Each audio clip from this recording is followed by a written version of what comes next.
Guinée a raté sa première sortie à la Coupe d'Afrique des Nations des moins de 23 ans qui a démarré hier samedi au Maroc. L'espoir battu sur le score de 2-1 par les Lionceaux du Maroc.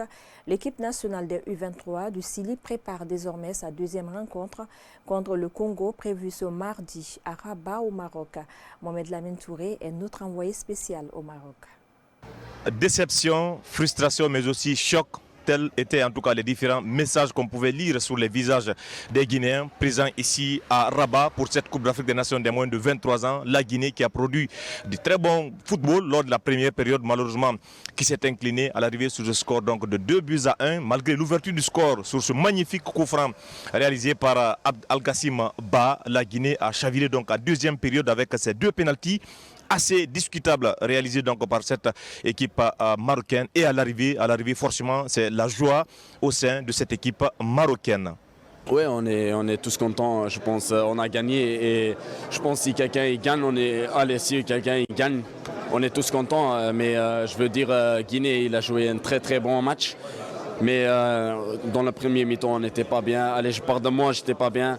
Et deuxième mi-temps, on a dit, les gars, on va réveiller, on va marquer. On a marqué 2 fois, on a gagné, alhamdoulilah. C'est-à-dire que ce match était divisé en deux. Une première mi-temps avec une équipe guinéenne très séduisante, très entrepreneuse et qui a mérité d'être devant au score. Une deuxième mi-temps où l'équipe de Guinée a laissé trop le ballon aux Marocains. Côté Sili national de Guinée, c'est forcément la déception au sortir de cette défaite, mais on espère déjà tirer les leçons avant la deuxième rencontre qui va opposer la Guinée au Congo ce mardi, ici même à Rabat. Après cette contre-performance de la Guinée, le ministre de la Jeunesse et des Sports, Lansana Béa Diallo, a effectué le déplacement à l'hôtel des joueurs, des supporters, mais aussi des journalistes ici à Rabat pour essayer de remobiliser la troupe avant cette rencontre décisive qui peut attendre donc la Guinée ce mardi. Le ministre Lansana Béa Diallo a livré un message clair à ces différentes corporations. On peut perdre un match, mais je pense que la compétition elle n'est qu'au début et il nous reste encore 2 matchs à jouer. Et ces 2 matchs sont essentiels face au Congo et au Ghana. Et on a cette capacité à les gagner et de passer ce premier tour. Et certainement de nous retrouver en finale face au Maroc pour prendre notre revanche.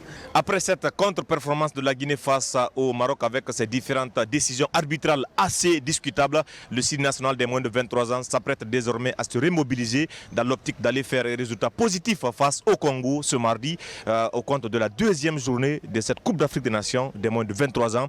Et la Guinée espère rebondir dans l'optique de rester dans la course à la qualification pour le tour suivant.